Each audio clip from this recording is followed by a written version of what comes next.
tonight. So this is, hopefully, we're going to get started because we have a lot of information to share with you about our curriculum and what we're doing in Winton Woods. But before we start, I want to make some introductions so you know who some of these people are if you don't know already. I'm Dr. Terry Holden, Executive Director of Teaching and Learning. So anything curriculum, instruction, assessment, that would come to me. So this is my first year in the position, having transitioned from high school principal. So I'm pretty excited about that. I have two curriculum specialists that work with me, Danielle Wallace. Hello. And Elizabeth Stiles. I will say that Liz also works as assistant principal 1 day a week, each at Primary North and Primary South. So Mrs. Stiles and Mrs. Wallace. Tonight we have, in addition to our administrators, and they are spread out throughout the room, and the administrators from every building, we have our instructional coaches. So these coaches are at different buildings and work with teachers in improving instruction and modeling good practice. So they are Dr. Jessica Hoffman. She is a K2 literacy coach, so she works at Primary North and Primary South. We have Mrs. Jennifer Flanagan. She is the 3-6 English Language Arts literacy coach. We have Mrs. Elaine Georgiostakis. She is the 3-6 math coach. And we have Dr. Tamra Ragland. She is the 7-12 math coach. So there's a hole there, and that's 7-12 English Language Arts. And you're looking at the coaches, right? So that is really the structure of how we support the teachers and students in the district. So before I start, I want to reference some materials you have. So when you came in, you were asked to fill out a card for a drawing, so make sure you do that. These cards will help us know who was present, and also if you have questions that you want answered, or if you want us to contact you about something, please write that on here so we can track that. And what we'll do is we will develop a database of parent questions and post that on the website, and use that as we have more of these sessions so that when we come together we can answer your questions. This handout, there's a space for you for notes. There's also some reference websites that might be good for you to use with your children. Information about the Common Core in math and English. Information about project-based learning. And then at the end, the testing calendar, which I will get to before we finish this evening. A companion piece to that is this PTA guide. So what this guide has, yours is probably, maybe, yeah, there you go. So what this guide has is, by grade level, an explanation of the Common Core in English and math, some samples of what it looks like, how you can help your child at home, and so we also have these in Spanish as well. Okay, so here we go. On helps. Okay, so there's been a lot in the news about the Common Core. What it is, what it isn't. There's been a lot on Facebook about the Common Core. I can tell you it's not true. So here's what I'm going to start with. The 3 C's. They're clear academic standards. They're consistent, meaning they're consistent across the states that have adopted the Common Core standards. It's a good way to do some international benchmarking. They're challenging. So these standards are good to use as we work to make our students college and career ready. But instead of listening to me, Like it or not, Life is full of measuring sticks. How smart we are, how fast we are, how well we can, compete. But up until now, it's been pretty hard to tell how well kids are competing in school and how well they're going to do when they get out of school. We like to think that our education system does that. But when it comes to learning what they really need to be successful after graduation, is a girl in your neighborhood being taught as much as her friend over in the next one? Is a graduating senior in, say, St. Louis as prepared to get a job as the graduate in Shanghai? Well, it turns out the answer to both of these questions is no. Because for years, states have been setting different standards for what students should know and be able to do at each grade level. That's making it too hard to know if our kids are really doing well enough overall, and if they can really compete for a job someday. What we really need are clear goals. That's where the Common Core state standards come in. They're like a total sea change in education. Consistent, strong, clear benchmarks for English language arts and math. Here's how it works. You can think of kindergarten through 12th grade like a giant staircase. Each step is a skill your child needs to learn before stepping up to the next one. But right now, too many kids aren't really confident with 2 plus 2 before they have to move on to 2 times 2. We need more focus on the skills that help them move up the stairs, or they can slip up and fall behind. And there's another problem. What if everyone's stairs were made at different heights? Well, here we go again. They are. So, a boy in Seattle who's rocking an A in English literature could be getting a C on his Chicago friend's staircase. Oops. We need to create consistent steps in education, too. So first, each standard creates a landing on the staircase, a stop along the way as your child heads toward high school graduation. Each stop is a chance for every parent and teacher to focus on the skills their students are supposed to know at that step, no matter the zip code, language, or race. And more importantly, each standard makes sure all students are learning what they need to know to get to graduation and beyond.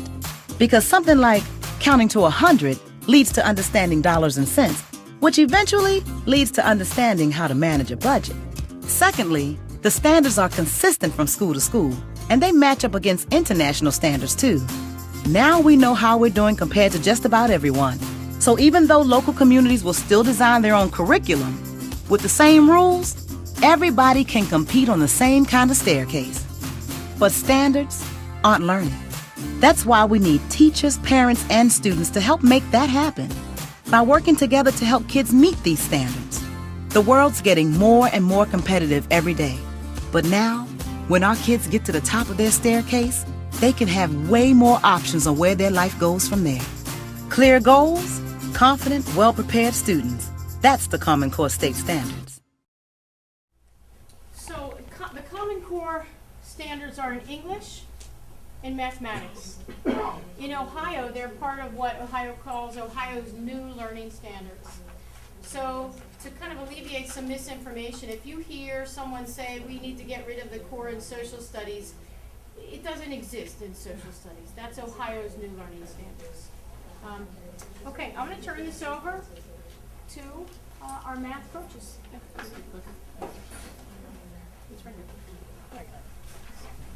So welcome everyone. Today we are going to share some information on K-6 mathematics. We have 4 takeaways we'd like to focus on. One is Common Core in mathematics, what that looks like. 2 is mathematical practices. What are those? 3 is what it looks like and sounds like in your child's mathematics classroom. And last, how you can support from home, because we know that you are your child's greatest resource and you do mathematics every day at home, because math surrounds us in our lives. So we're starting off with just an overview of what those Common Core standards are. And the idea behind them is that they bring together these 2 things, procedural fluency and conceptual understanding. Where procedural fluency is what they're doing, being able to follow all the steps and the skills, and conceptual understanding is understanding why they're doing it. So they can take these skills and then apply them to new problems, to other areas of their life and in the future. So you'll see we have a video clip that lasts 3 minutes. In this video clip, we'll talk about Common Core. You'll see a kindergarten classroom in New York. and the kindergarten teacher is presenting a problem related to their everyday life experience, and the children need to make sense of the problem. We're going to tie that back in later. Education Update. I'm Rafael P. Roman. Elementary school is the first chapter of our children's education, where they learn their ABCs and 1, 2, 3s, skills they will use for the rest of their lives. But how and when children learn these skills depends on which state they live in. Now, for the first time, students in over 40 states will learn from the same set of expectations, the new Common Core state standards for English and math. In this episode, we'll take a look at what can be learned from teachers at 2 elementary schools in New York City who have already begun working with the Common Core standards as part of a pilot program here. I have a problem today. It's time for math in Liz Bradstreet's kindergarten class at PS 124 in Brooklyn, New York. Jan needs 12 buttons for the dress. First, Jan finds 4 buttons. Next, Jan finds 2 buttons. Last, Jan finds 6 buttons. Can Jan make the dress? Is my answer going to be a number? No. What's it going to be, Mia? Yes or no? Yes Can or no? Jen make the dress? Can Jan make the dress? The kindergarten, first, and second grade teachers at PS 124 have started to work with the new Common Core state standards for mathematics. They're using new problem-solving tasks like this one that are aligned with the Common Core. We're introducing them to math concepts where they have to share their thinking and delve a little bit deeper into the math. We're promoting communication with math, both written and oral, and we're enjoying it. The kindergartners must not only solve this word problem, they must also show their thinking by using either a table or a diagram. What did you make, what? A table, good. And how many buttons did she have altogether? 12. So could she make the dress? Yes, she was able to. Before, we would give them the problem and have them go find the answer. But you never knew if they were copying from somebody or if they could just solve the problem, but not understanding why they got there or the steps that they had to take to get there. Now they're actually having to explain it. So what did you have to do to find 12? How'd you count? 1, 2, 3, 4, 5, 6, 7, 8, 9, 10, 11, 12. Very good. And it's given a great opportunity for the kids who are a little bit higher level to be able to expand their learning. And for the struggling learners, you can see exactly where they're struggling. We've noticed that sometimes the children need a little bit more time to spend on one concept and to delve a little deeper so that they internalize it. And sometimes they move a little bit too fast and some children are left behind. This is exactly the problem the standards writers aim to solve by making them more focused. Focus means doing fewer things at any given grade so that students have more time to internalize, practice, and learn what is being done in that grade. In the elementary grades, the writers have focused the standards into main concepts called domains. They start in kindergarten with counting and cardinality, operations and algebraic thinking, number and operations in base 10, measurement and data, and geometry. 4 of these domains continue all the way through 5th grade, with a fractions domain added in 3rd, 4th, and 5th grades. The sequences of domains across grades are called progressions, coherent sets of skills that progress and become more sophisticated with each grade. The writers say the standard. So tying that information back to the video, you have Common Core now, critical, targeted, intentional areas of focus. So if your child is in 2nd grade, they may be learning about place value and getting an underall basic conceptual understanding of what 283 looks like. They could probably show you with base 10 blocks.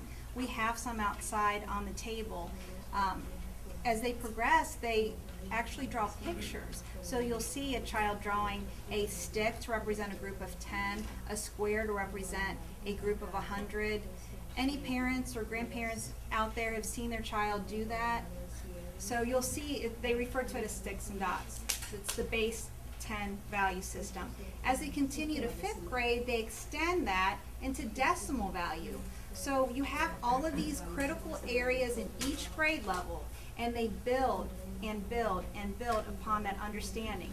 And as the person interviewed in the video clip said, it gives children more time to practice their skills and make connections and build understanding.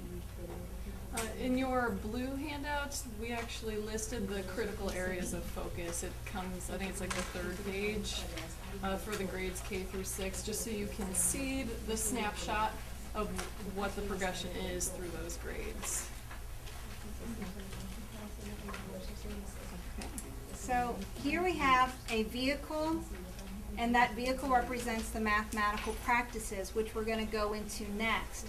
The mathematical practices, we consider the vehicle to get children to college and career readiness. We're going to go right into those next. These are really life skills. If we take a look at the first and the sixth one, number one, persevering, making sense of a problem. In the kindergarten example, Miss Bradstreet's video, the children had a problem about a dress and whether there were enough buttons to make the dress.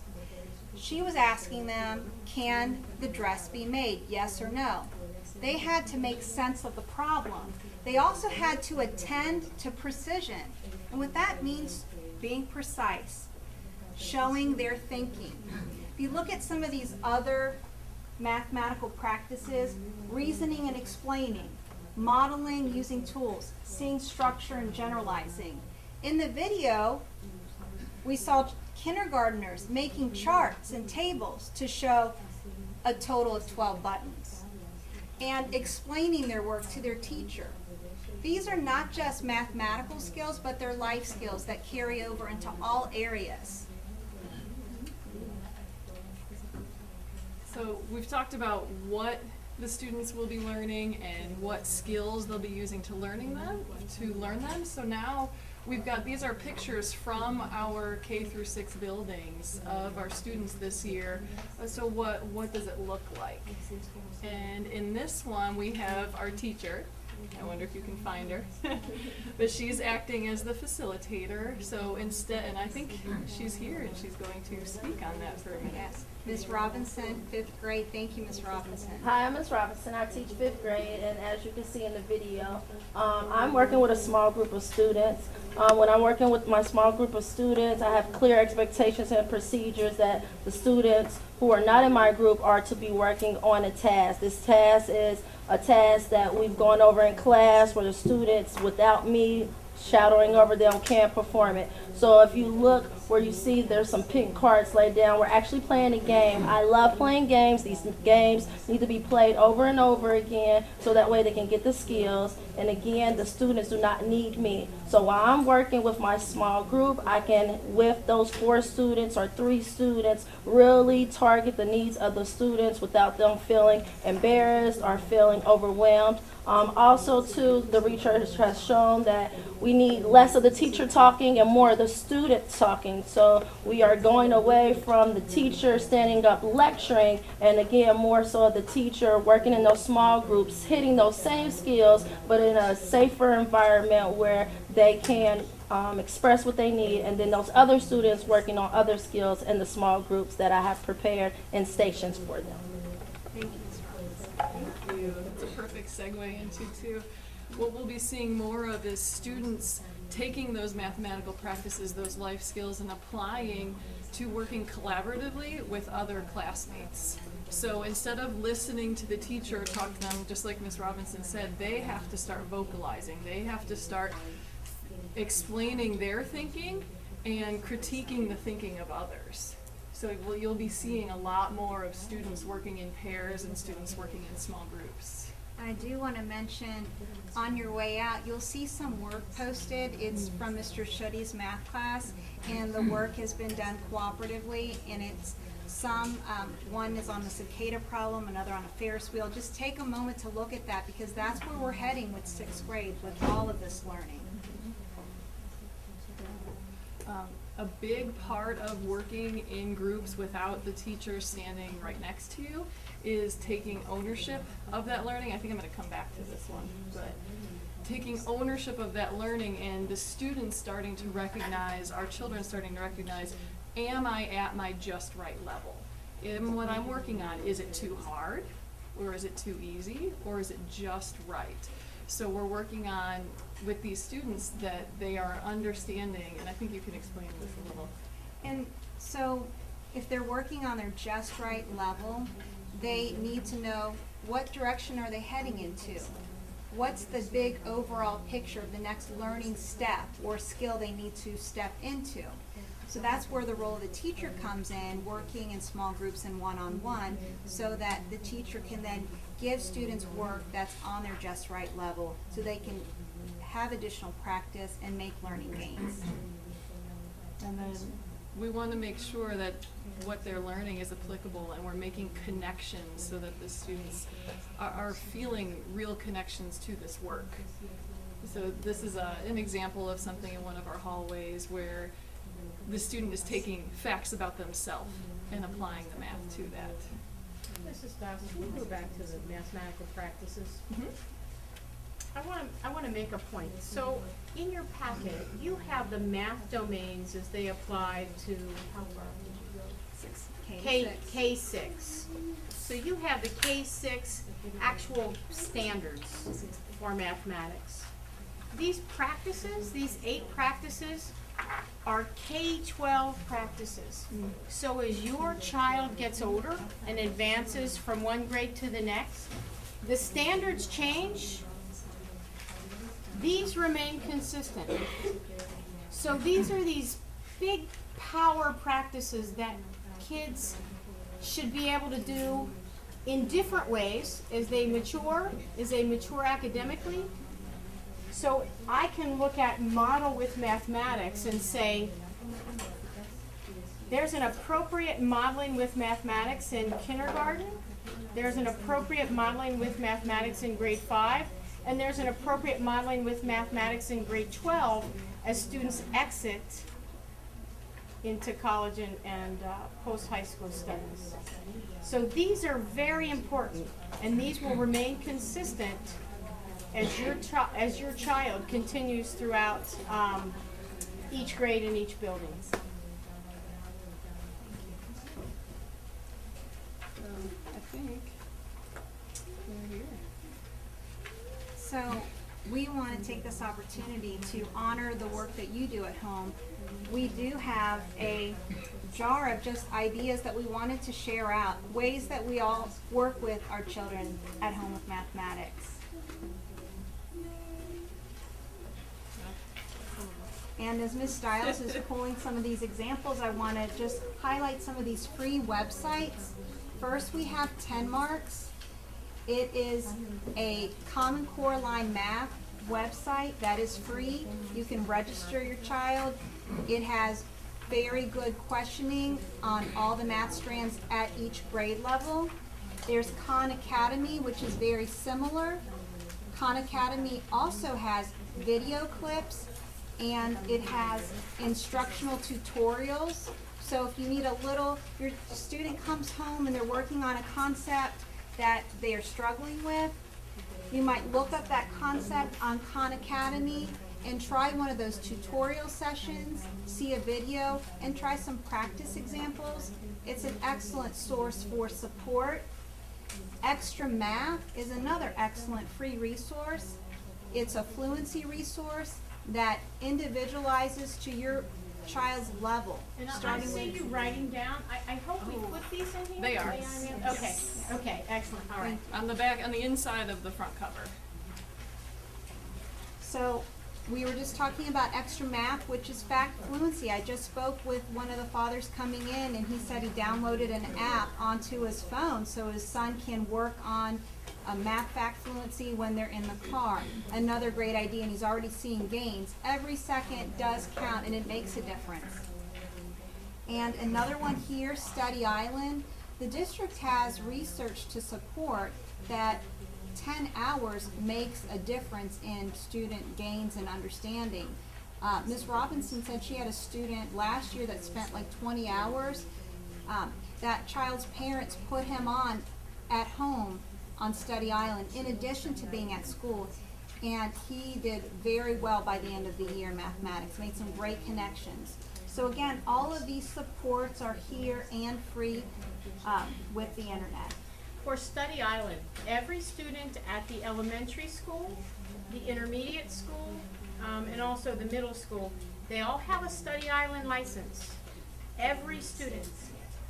So know that your child can work on it at home, but also ask your child, did you get on Study Island this week? Tell me when you go, what time during the day, what time during the week you access Study Island. And this is really in all content areas. So make sure you follow up and use it. Use it at home, use it in the evenings, use it in the weekends. It is an excellent resource, aligned to the Common Core, very interactive, great resource. Thank you. Like Elaine, oh. For the Study Island, do they have to have something that they have to be registered on since they're out there to get on to the site, or do they just get on the site? Okay, I'm sorry, can you repeat that? Do they have to have like some type of registration to get in, or can they just get on there? They'll have a login. Okay. That they will get at school. Okay. And so we just wanted to take a quick second to honor all of the wonderful work that we know is happening at home. So some of the ideas that were shared with us, that we have families at home just doing math homework. We have families at home looking at mile markers as they walk, and they're learning to say the decimals. So just looking at the mile markers on the roads, if you're on those trails, it's reading the decimals that way. Adding and subtracting at home or in the car with items seen or with cooking. And this family does addition when shopping. So if mommy gets 1 box of pop and 1 box of juice, how many choices do you have? So those are just a couple examples.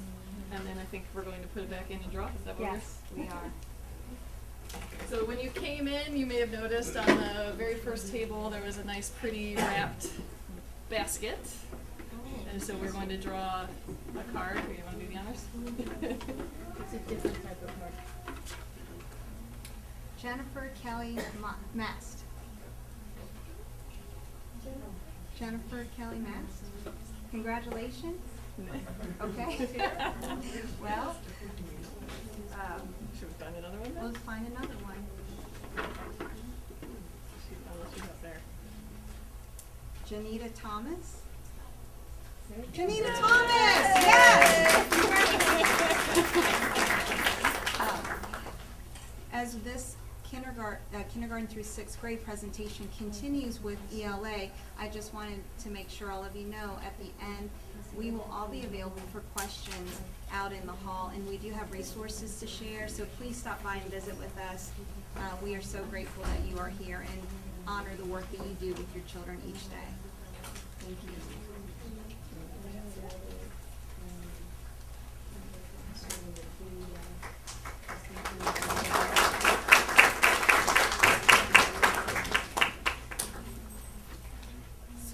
Shift gears and talk a little bit about English language arts now.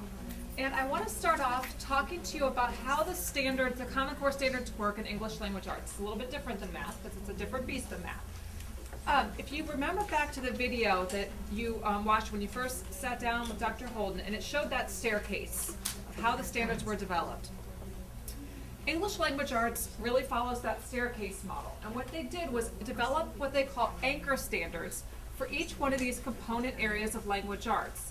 And they did this by thinking about what we want a 12th grader to know and be able to do at the very end of the year. So we're thinking about long-term goals for the entire school experience. And then they did what's called back mapping, grade level by grade level backwards all the way down to kindergarten. And this resulted in standards that are very different from how our previous state standards functioned.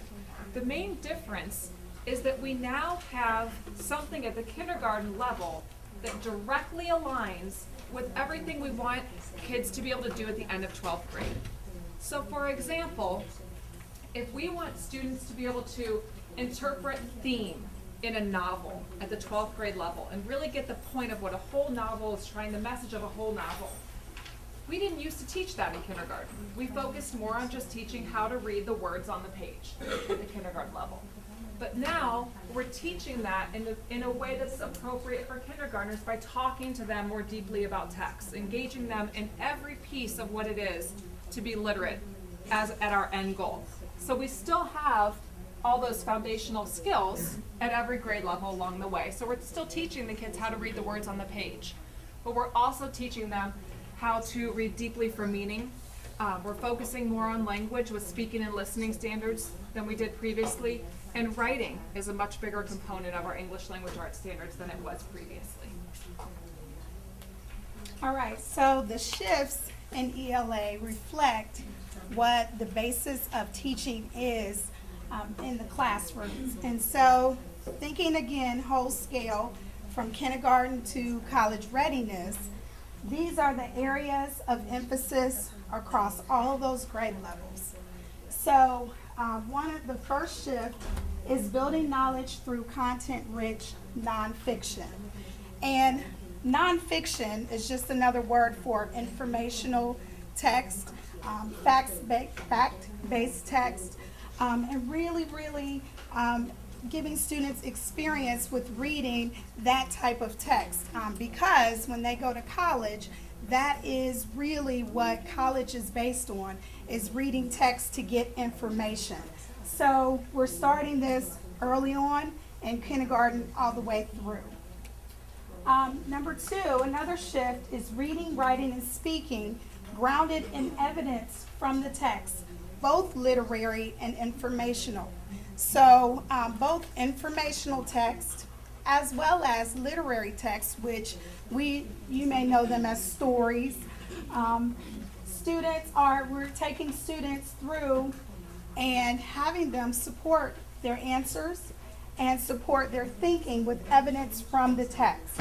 So really the learning is rooted in the reading of the text and then applying skills that help students process what the text was about to get deeper meaning.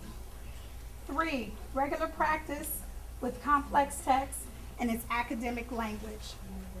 This shift really reflects more of an emphasis on vocabulary and really exposing students to rich vocabulary, growing their vocabulary. And so we'll have more details about each of the shifts on the next few slides. I wanted to just add one little thing, Jennifer. And you mentioned about preparing for college, and I think all of these things also prepare our students just for life in general.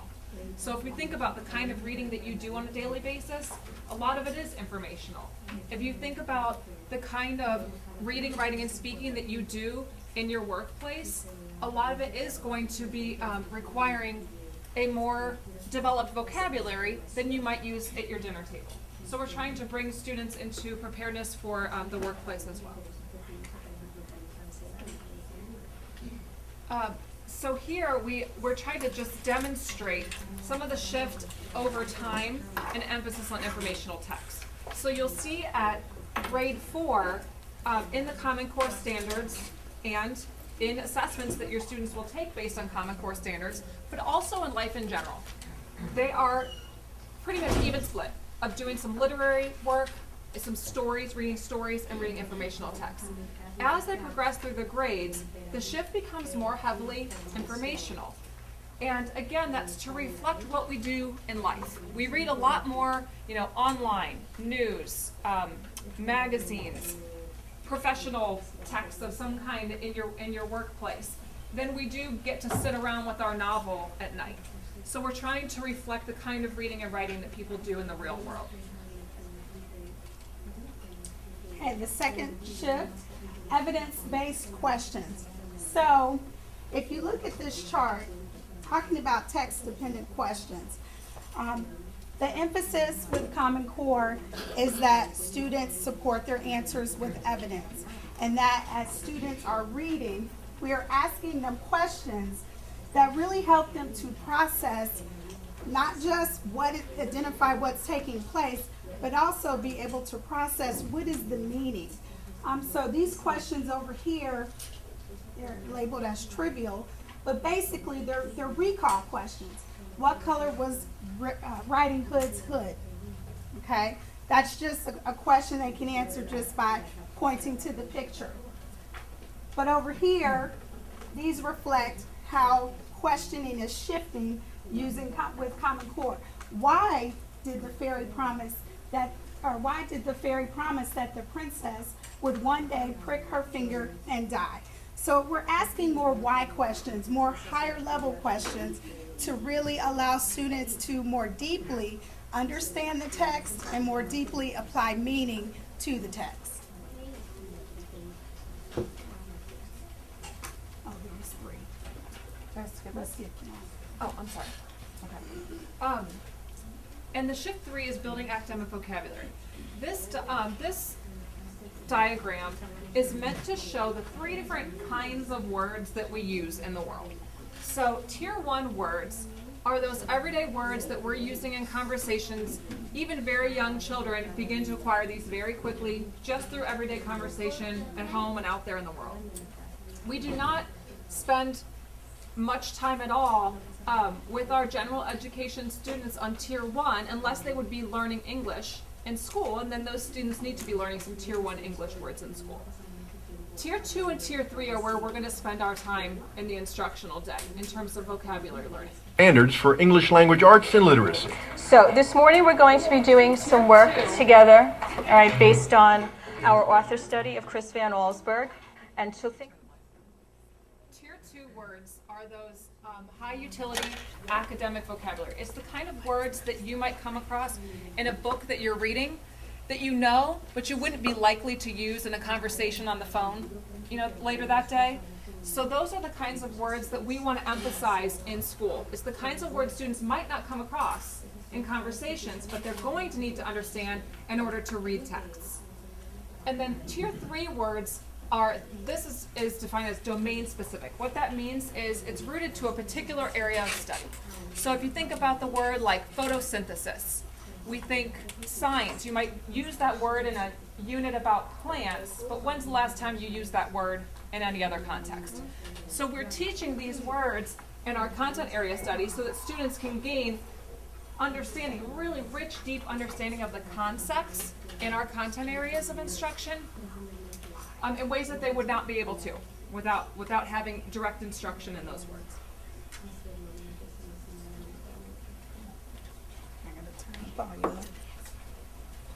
Okay. All right, so what does this look like? So this is, if I can sort of paint a picture of, when you walk into your child's classroom, what will Common Core look like? What will you see? What kinds of practices and structures will you see? So looking first at independent reading, okay? Students reading to themselves, choosing just right books. Our math coaches talked about teaching math at a just right level. In language arts, students, we really teach students how to pick books that are just right for them. So books that are on their level, yet still challenge and interest and engage them. So independent reading is something that you will see in classrooms with students. And this also is an opportunity for students to, again, apply that deeper understanding to a text that they're reading. Partner reading. This is to help with building fluency. It's important for students to practice reading aloud so they can hear themselves, so that they can become more fluent, more automatic with their reading. But also, equally as important, is hearing fluent reading. And so the partner read allows for peers to come together and read to each other so that they're building fluency in both ways. Teacher-directed reading. This is the small group setting. So in math, you saw an example of a slide where there was small group instruction going on in Ms. Robinson's room. With teacher-directed reading, that is where the teacher will be meeting with a small group of students, and the instruction, or what she's teaching, will be targeted for the needs of those students within that group. And so again, giving them tasks that are on their level, and at the same time, challenging them to move forward. Vocabulary work. Again, an emphasis with Common Core is on really those top 2 tiers of vocabulary, both the content vocabulary, and so word work is very important. And that is one of the things that students work a lot on in class. And vocabulary, I'm going to tie it in with this one, spelling, because teachers in their classrooms will call this word work. And word work may be vocabulary based. Here are some terms, here are meanings, here are synonyms, or it can also be spelling based. Here are a set of words at your level that you need to learn to spell. And I want to say one more thing about this. Back in the day, students may have gotten lists, memorized those words. Spelling now can also be based on patterns. So you're not really memorizing, students may not be memorizing a list of words, but more a certain pattern that they can then apply to other words. Okay, go here to phonics. And that's definitely in the K2, you will see students, again, doing those foundational skills, sounding out words, sound letter correspondence. And then writing. Writing is now an emphasis with Common Core. And so there are really two styles of writing, or two avenues for writing that is emphasized. One is in response to reading. So a student might read a text and then prepare an answer to a question that they have to write out, or they may have a prompt and they have to write out in response to that prompt in response to what they've read. The other avenue is the writing process, and that's where teachers will guide students through a complete process of brainstorming to creating a piece to revising it and then to the end publishing it. So you will see all of this in a language arts classroom.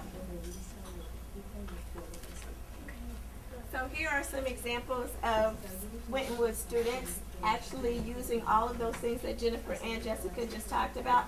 For example, these students are actually demonstrating something that the teacher modeled for them prior to taking this picture. So the teacher read a text and modeled how to relate the text to yourself.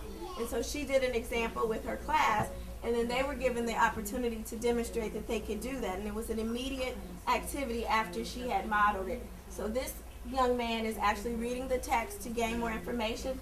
This young man had already reread, and now he's responding to the text on a half sheet of paper. And her job during this activity is to facilitate. So she's walking around. So they're not listening to a lecture. They're actually demonstrating the skill that she has already modeled for the class. And in this classroom, this is in a primary building, he is reinforcing the three-letter words that he's already practiced in the classroom using technology. So he has the headphones, he can hear the computer tell him the word, and then he's reciting the word back to the computer. There's also a picture so that if he doesn't know what the word is or he struggles to sound it out, there's a picture clue to help him with that. But he's doing this independent, and then there are a small group of students that the teacher is working with, so that he has an opportunity to work independently. Here's an example of close reading. So you have two students in a primary classroom. This young lady is actually reading the story to her partner, and the partner is self-correcting and helping her to correct errors in her reading. And then they can alternate who gets to read on the next page and also make those corrections. Again, the teacher is off to the side working with the guided reading group. Students are working independently, and they have a routine so they know how to do this without support. So here's another opportunity to see our students working with close reading. So they have a text that all of the students in the classroom will experience, and they're independently reading, and then they have a response sheet that they already know how to use. And then here is a list of the reading strategies posted for all of the students when they're working in the classroom.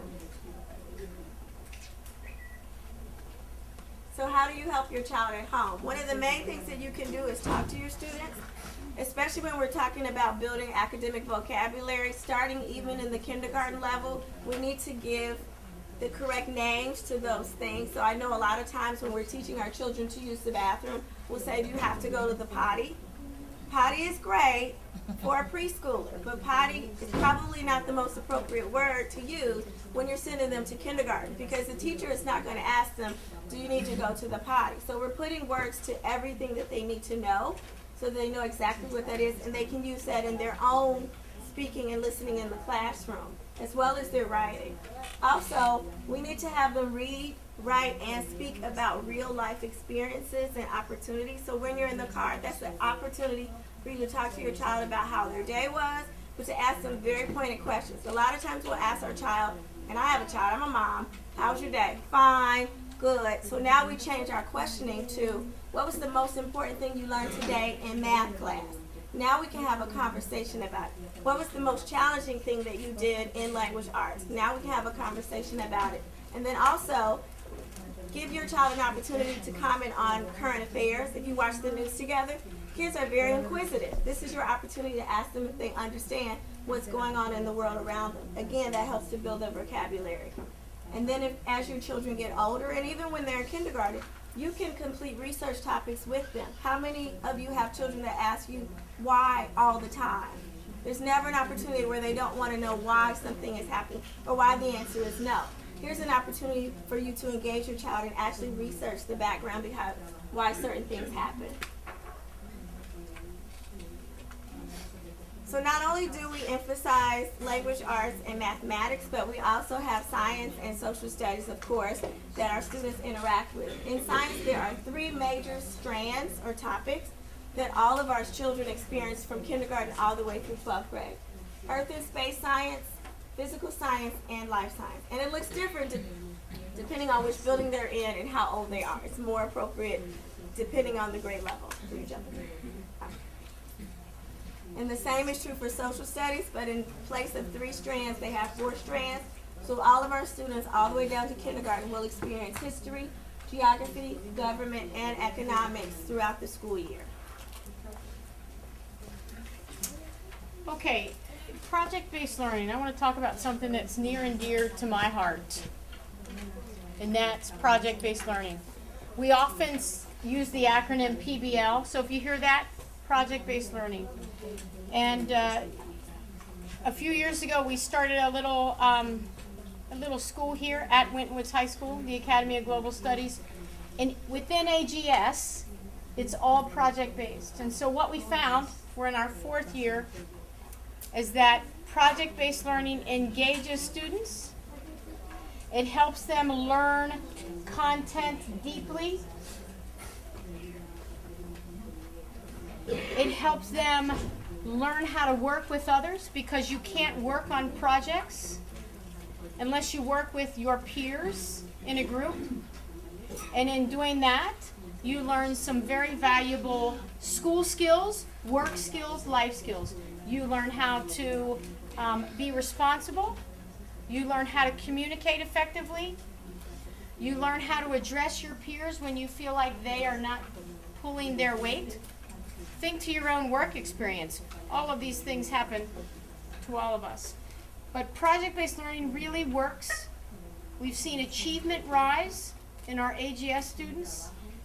We've had interest from teachers at all grade levels in project-based learning. So this year, a professional development focus for us is to push project-based learning from the high school down to the middle school, down to the intermediate school, the elementary school. And I've even had kindergarten teachers say, hey, I think I want to try this. So I just want to make sure that everybody knows that this is coming. You might hear your child talk about it, depending upon the age and grade level. But know that this is going to be a push for us, because we know that it works. Okay, we're nearing the end now, and probably what I would consider the most weighty material, and that is assessment. So all of the information you just heard about the Common Core and Ohio's new learning standards, you know Ohio has a very vivid and flushed out testing model. Used to be the Ohio Achievement Test, grades 3 through 8. When you got to high school, the Ohio graduation test. That is changing. So I want to go over that and stay with me here, and then I'm going to refer you to your handout. So beginning this year, there will be 2 types of tests rolled out, in addition to the old test, the OAA and the OGT that are being phased out. So the first tests are in English and math, and you will sometimes in the media hear these tests called the PARCC tests. Well, that's just an acronym for the Partnership for the Assessment of Readiness for College and Careers.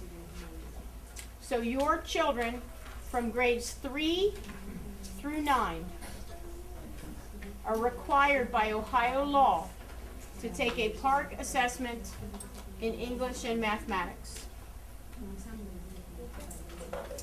For science and social studies, those tests are developed by, and this is just the company that developed them. So you're more likely to hear the term PARCC. The other tests are really Ohio's new test in science and social studies.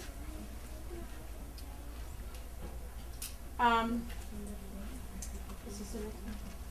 Yep. Okay. So these are online assessments. Students will take these tests using a computer. They are challenging. So I'm going to direct you to a site where you can see some tests. We're going to have an assessment evening later on in the year where we will actually go over some of this with you, some sample test problems. They're multi-day format. I'll get to that. There are 2 parts, performance and kind of summative end of year. And there's a very long testing window. So, reading and math, grades 3 through 9. 3rd, 4th, 5th, 6th, 7th, 8th, and 9th, which would be English 1. This is an important grade because in addition to this, students also take the old Ohio Achievement Assessment in reading for the 3rd grade reading guarantee.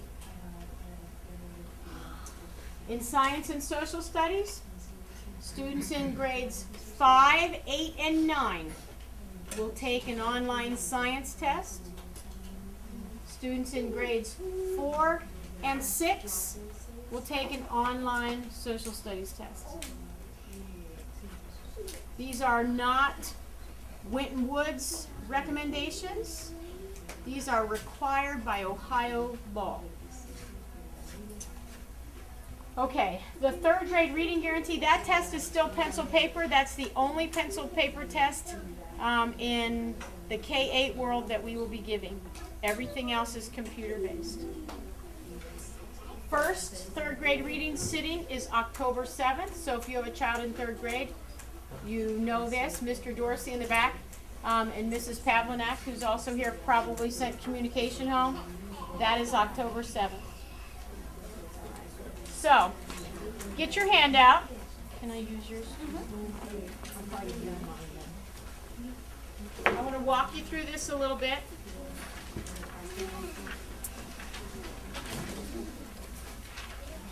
Go to the very last page that looks like this.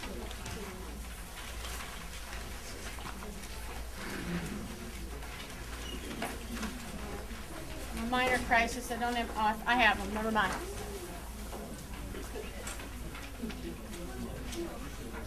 I apologize for the small print.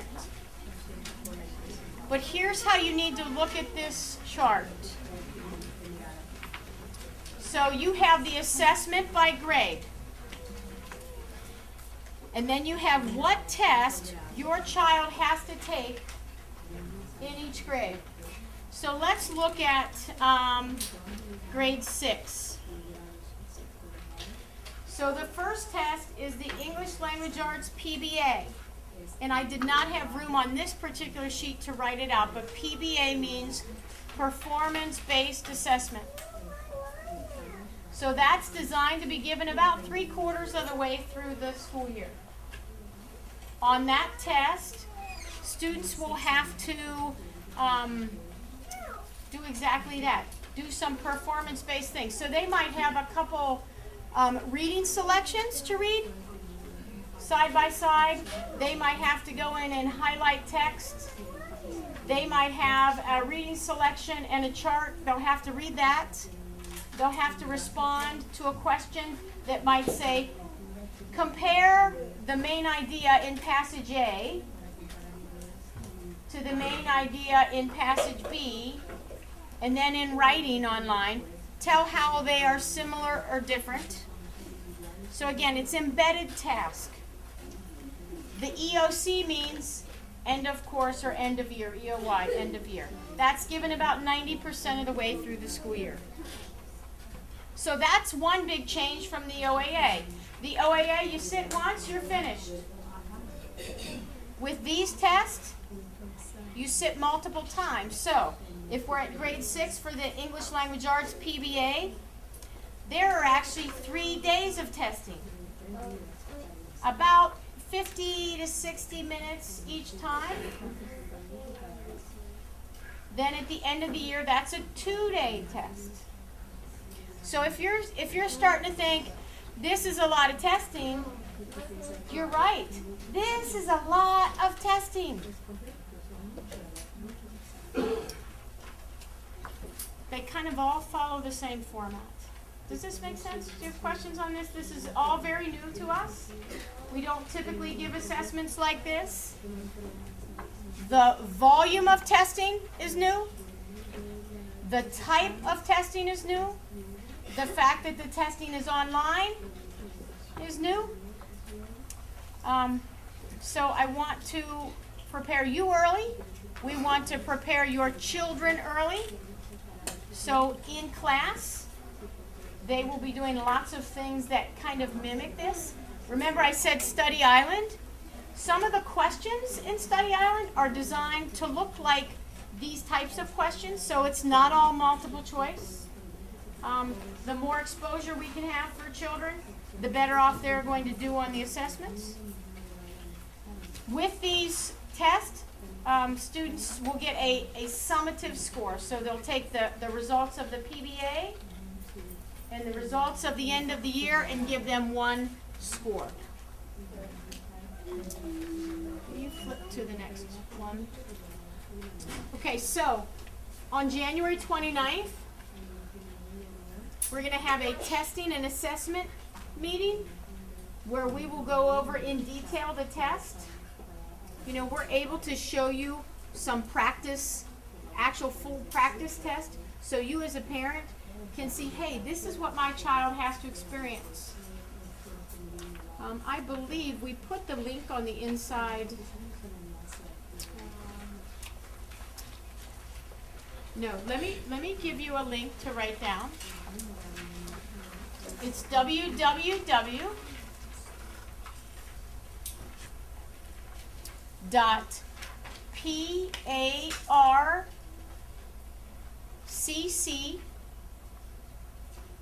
online, the word online, ONLINE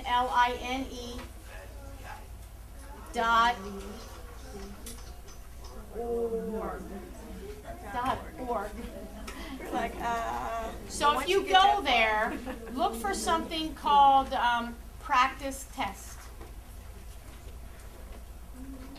If you get on there and are confused, get lost, email me, call me.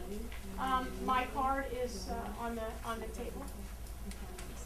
One last thing, out on the table, there was information about our new mobile app. Our new mobile app. Mrs. Manera from our technology department is actually sitting out at a table if you want assistance in downloading the Winton Woods mobile app right now.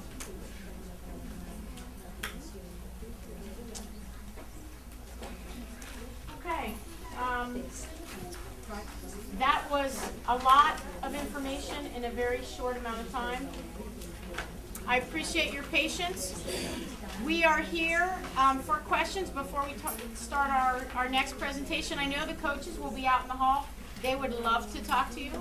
I'm available, Mrs. Wallace. But thank you again for coming tonight. Take care.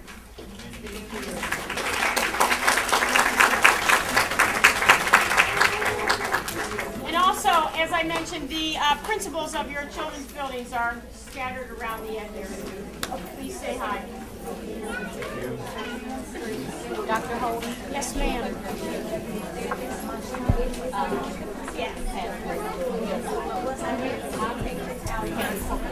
So for the assessments,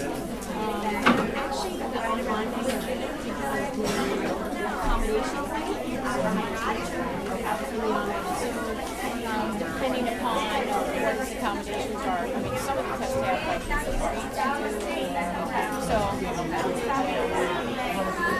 or is there anybody that I can talk to about what I do? Ready? All right, we are going to get started. So thank you for coming tonight. I am Dr. Terry Holden, Executive Director of Teaching and Learning here for the district.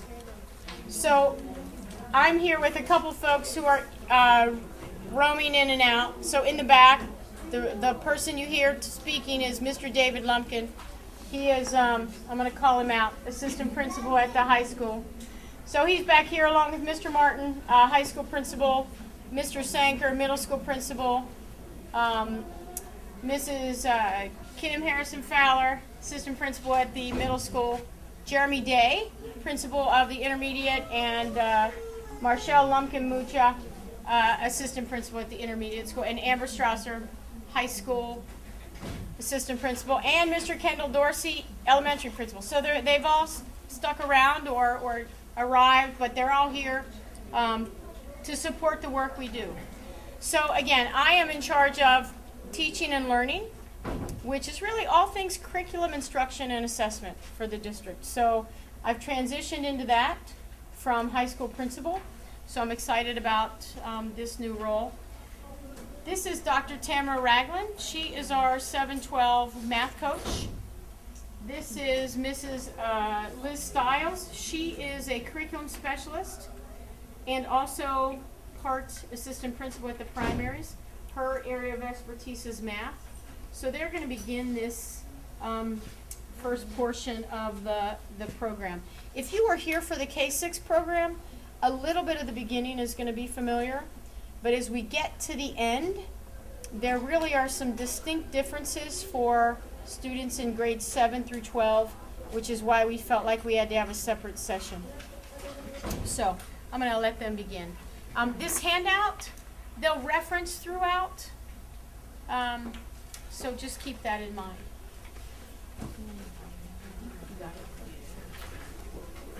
Okay.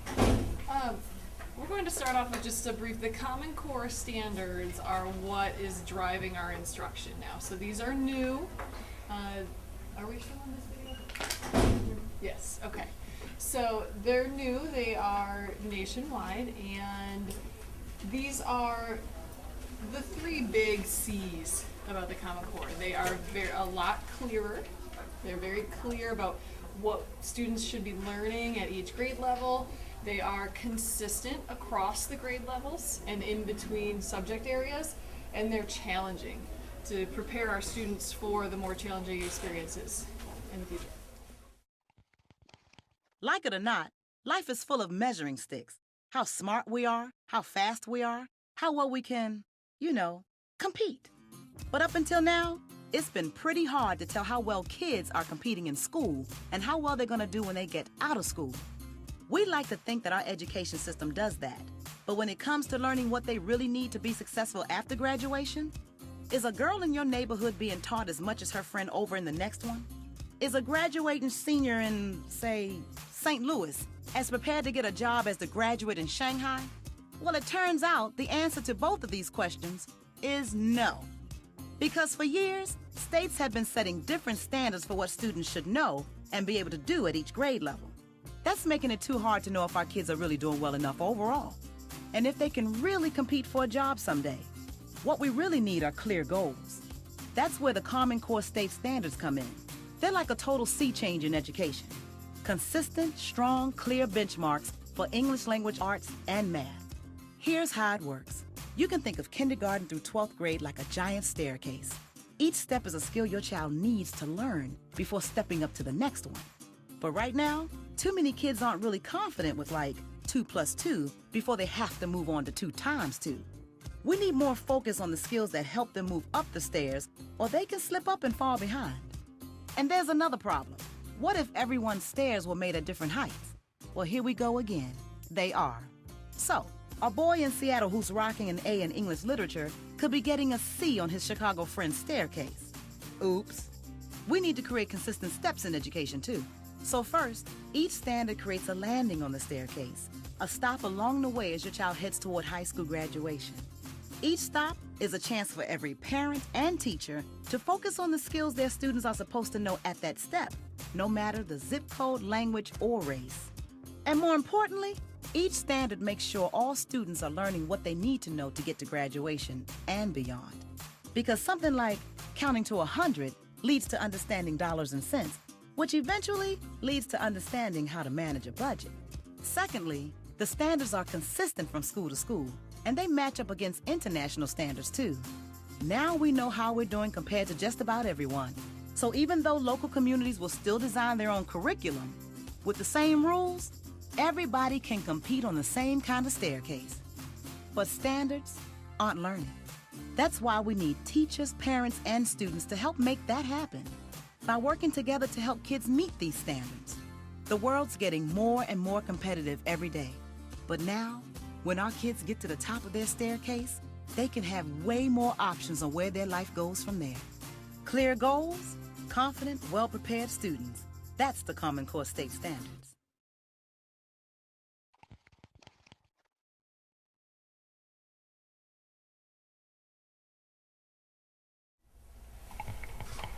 Okay, so hopefully that gave you a little picture of what the Common Core standards, why they came into existence and why we have them. So we're going to start kind of by focusing in the math. Okay. So what we want you to take away is, what does the Common Core look like in math? What are mathematical practices and how do they help us with the Common Core? And what does it look like and sound like in our classrooms, in our schools right now? And then some support that you can do from home. Okay. So the big idea for the Common Core of mathematics is that it's taking this conceptual understanding and blending it with the procedural fluency. So your procedural fluency is the skills, is what the students are doing, what they are learning, how to multiply, how to find the slope, those kinds of things. Where the conceptual understanding is understanding why they are doing it. So not just getting an equation and plugging numbers in because that's what they were told to do, but they understand why they are doing it, so when they get to a new problem or a new topic that they haven't experienced before, they can apply previous learning to attack that problem. So that's what the Common Core standards are more about. Do you want to add anything? Yes, I wanted to add too that the standards are just what their name implies. They are standards. In other words, they standardize the learning. So they standardize the learning across grade levels so that our students in the state of Ohio are learning the same thing across the nation. Because one of the things that our students today are going to have to do is they're going to have to compete globally. So we're not just being compared against other students in the Cincinnati area or across the state, but we're being compared against students across the nation and across the world. And we know that the students in other countries are outperforming us, especially when it comes to science and mathematics, technology, engineering, especially in higher education. We have a lot of foreign students who are coming to America and being educated here on our soil because we don't have enough of our own students who are feeling comfortable enough or confident enough or prepared enough for higher education. And so that's what the standards are designed to do, is to help all of our students to be able to compete not on a local level, not on a state level, but on a national level. Your children will have to compete for jobs against other students from Japan, from China, from Hong Kong, and from India. I think every one of us has called a call center somewhere and spoken to someone who has an accent. And not that that's a bad thing, but it just means that our world is becoming flat. And so our students have to be able to compete with others around the world. Out in the hallway were PTA packets. If you didn't pick one up, they should be out there on your way out. These outline what the standards look like. What's going to be most applicable to you is towards the back, where you'll find high school math and high school English language arts.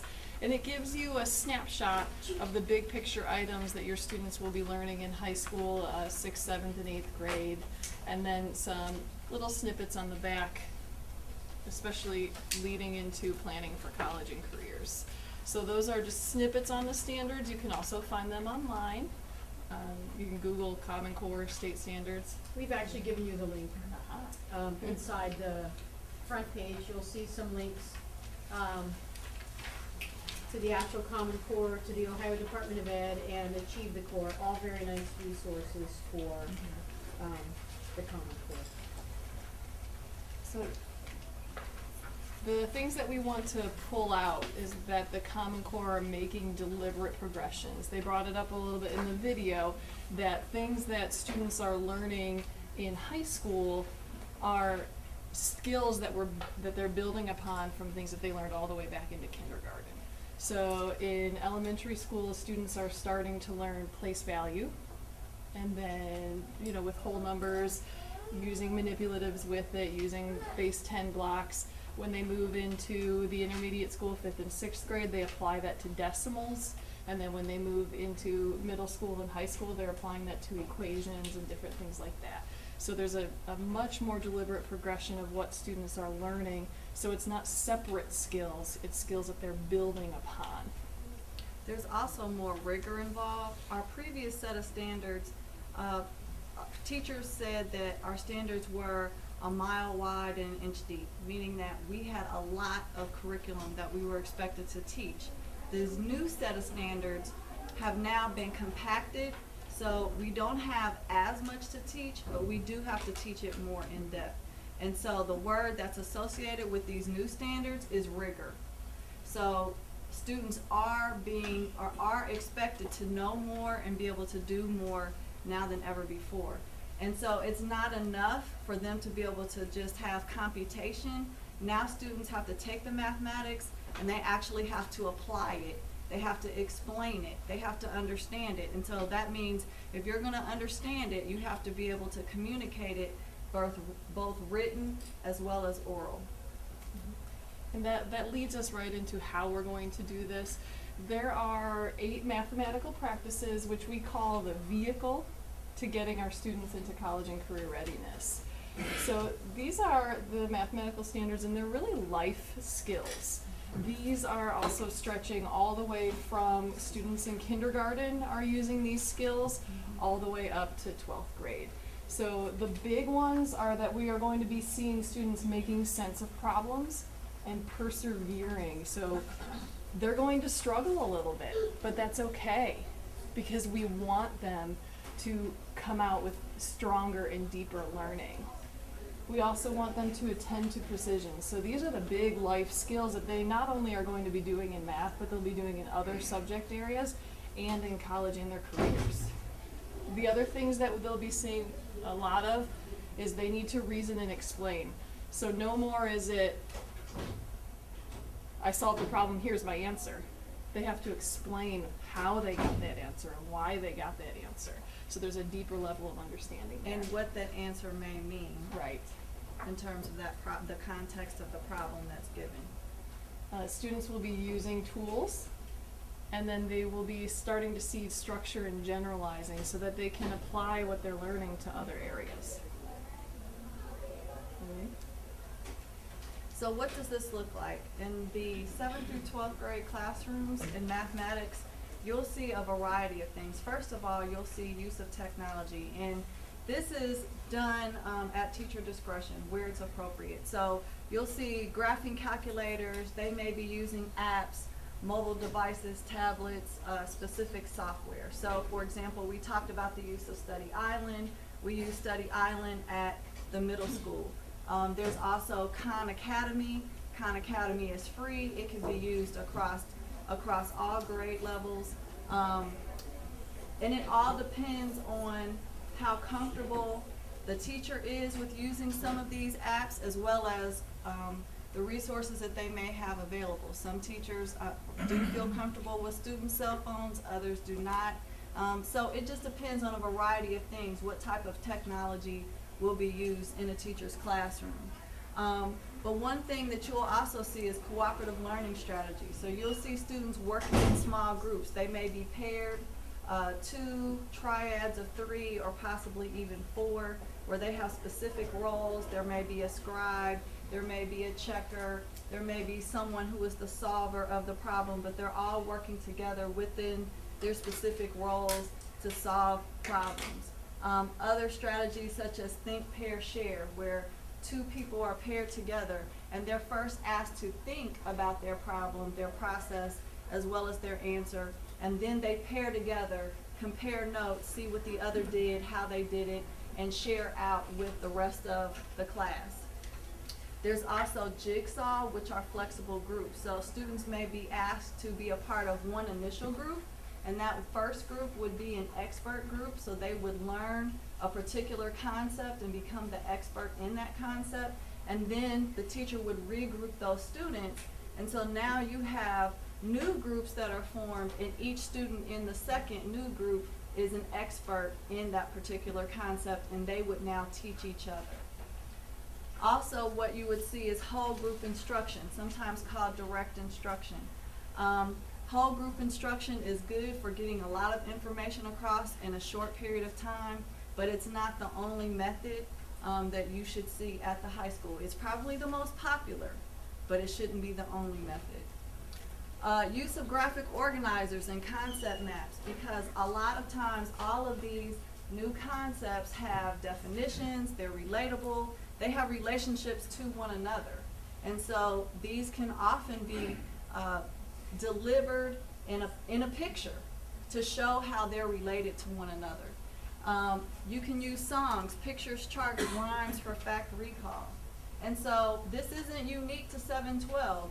If you have a younger child, you may have seen your teachers use this as well in younger grades, and that's fine. And I think that it's great that we can use some of those strategies in the high school, because math can be fun. It can be. We are only limited by our own creativity and innovation. And so there are age-appropriate things, even within singing songs and rhymes or raps at the middle school and high school level that can be taught. Metacognitive strategies, that's when we get students to think about their own thinking. So they solve problems, they're doing the work. Well, then we want them to think about how they solved the problem, why they solved it a specific way. What would they change if they could, once they find out that their answer or their process is incorrect? And so there does need to be some productive struggle. We don't want them to struggle for a long time. That's something that the teacher needs to gauge, is a balance between I want them to struggle, I want them to figure it out, I want them to do the work, but I also have to know when to reel them back in, and we need to have a conversation about what they did, why they did it. Another thing that you should see are KWL charts. KWL stands for K, what do I know? W, what do I want to know? And so teachers can use this as a pre-assessment to find out what students already know about a particular subject or topic. And L comes after the teaching, after the activity or instruction. L is, what did you now learn? And so they can see what they've learned or have learned after the lesson was taught, and or anticipation guides. In other words, we can read in math. I expect you to read in math. And so I'm going to give you a list of questions to see whether or not you've read your text. And you can say whether you agree or disagree. And then after that, we're going to go back to the text and let's see how much you've read, because you're going to compare your responses to what the text actually says. Then there's the Frayer model. The Frayer model is actually a graphic organizer itself, and basically it helps teachers to teach the academic vocabulary. So for example, say that I want my students to understand what the word quadrilateral means. Well, one of the things I have to understand about a quadrilateral is what a quadrilateral is in terms of what it looks like. So I may have a bunch of pictures of four-sided figures. Quadrilaterals include trapezoids, parallelograms, squares, rectangles, etc. And from looking at all of these pictures, now we need to have a conversation about what characteristics do these shapes all have in common. So what makes a quadrilateral a quadrilateral? So what is a quadrilateral? Also what it isn't. So we're looking at examples, we're looking at non-examples. So a circle, for example, is not a quadrilateral. A triangle is not a quadrilateral. And then we're going to come up with our own definition. So we're doing all of this surrounding one word quadrilateral so that students understand the meaning in words and the picture, what it looks like. And then we're also using hands-on, so we've got manipulatives and or inquiry-based strategies, and investigation, problem-based or project-based learning, PBL, if you were here for the K-6 session, those are all part of inquiry-based strategies to get students involved and engaged in the math. So they have an investigation. It's similar to a science experiment. We have an essential question that we need to answer, and we need to jump into the math to back up our answer, to be able to reason logically, mathematically, and to figure out if our answer is reasonable, if it applies, if we're correct, and why that's so. So here you'll see an algebra class at the middle school, and so they're engaged in reading their textbook. They're looking for specific information in order to solve a particular problem. And they're working together at this point. The students are working as groups, just the little they're groups in table of three. teams. Mm-hmm. And then here you'll see these two girls in an 8th grade classroom, and they are working on a matching activity. They are in connected math in the Thinking with Mathematical Models textbook. And so they are looking at linear equations, and they are trying to match up a table with its appropriate graph, with its appropriate equation.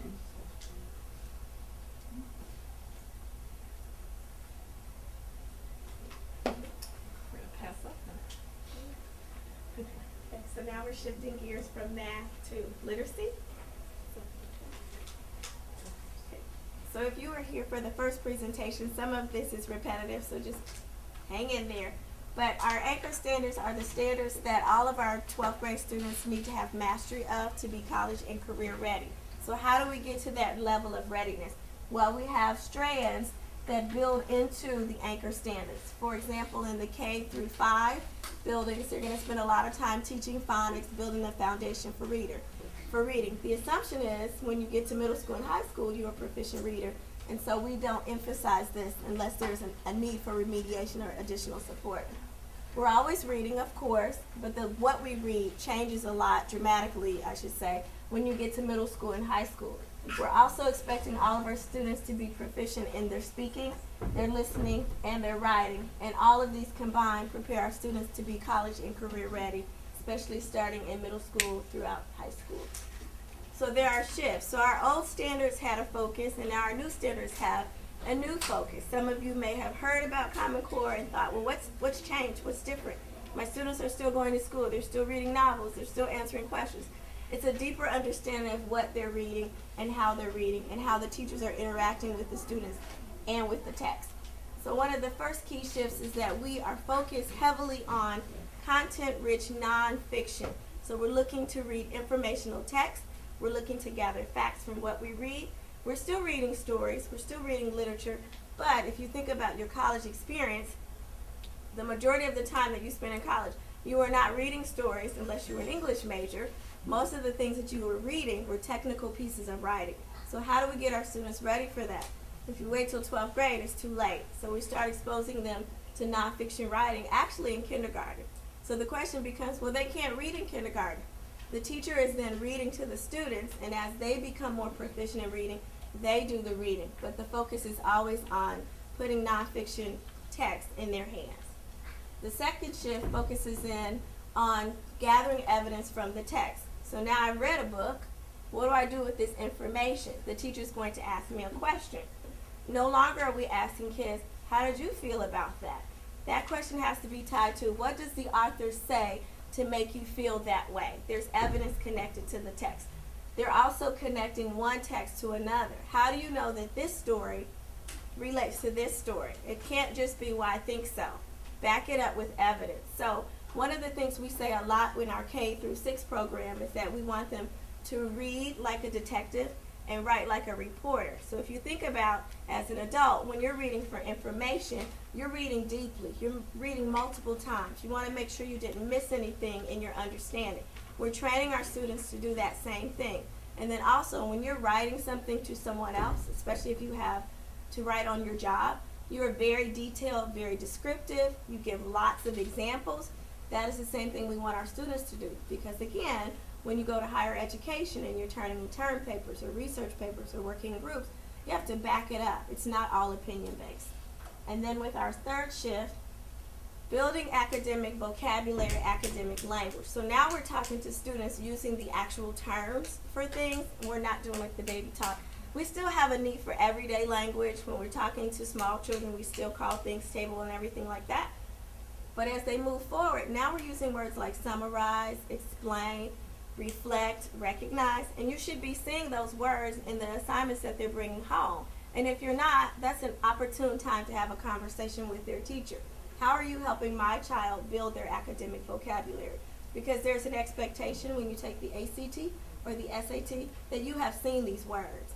And we're doing a disservice to our students and to our children if we haven't exposed them to those words well before they get to sitting in front of that assignment or that test.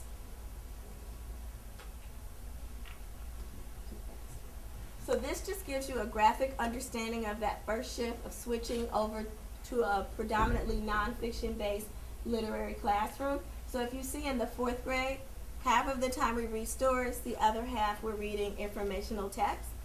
As we move into 8th grade, there is a shift. We're increasing the amount of informational text, factual based information. And even in the 12th grade, look at this number here. 70% of the time that your students are reading in the high school should be nonfiction text. Why? Because that's a direct correlation to what they will do when they get to college or in their career. The second shift, here's a graphic to further explain. So text-dependent questions. This goes back to the evidence-based questions that the teachers are asking the students, and also that the students are asking each other, especially if you're in a, like, let's call it a book club situation. So we're all reading a shared text. I'm asking you questions, not emphasizing your opinion unless you're backing it up with evidence from the text. So for example, this question says, where did Hansel and Gretel's parents tell them to wait? That's a recall question if they've read the story. And sometimes you don't even have to read the story because you've heard someone tell you a fairy tale long ago. Versus, why is it important that Cinderella lost her shoe? So there has to be something that occurred in the story that the child has to pull back around to prove that they have an understanding of why that was a critical part of that story, Cinderella. So that's just an example. And then the third shift, again, focuses on that academic vocabulary, not just because they have to take an ACT or an SAT, but because that is how adults communicate. We use everyday language, but we also use high-level vocabulary. On your job, there's a way that you talk in a professional manner that may not be the same as when you're having an everyday conversation at home. It's important for our students to have exposure to that vocabulary as early as possible. So if you look at this pyramid, in Tier 1, we have our everyday language. Just look at that as everyday language. You learn that from day 1 as a small child. Tier 2 words, these are words that can be interchanged from one subject area to the next, like the word recognize. There are times in math where you will have to understand that term, but also you'll understand that term in science and also in language arts. Tier 3 vocabulary words are words that are specific to that content area. For example, photosynthesis. You're probably going to hear that word in a science classroom versus a mathematics classroom.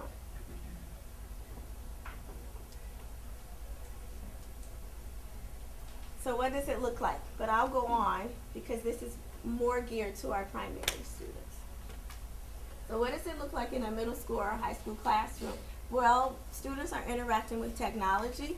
There's an opportunity not only for them to use it for assessment, but also just to read text, to research, to engage themselves in small groups. The teacher serves as facilitator, so we're moving away from the lecture-based classroom and more of an interactive experience in the classroom. Okay. Did you have any questions about math or literacy? You can always write it on the card, and we want to make sure everyone has their questions answered as we transition to Dr. Holden.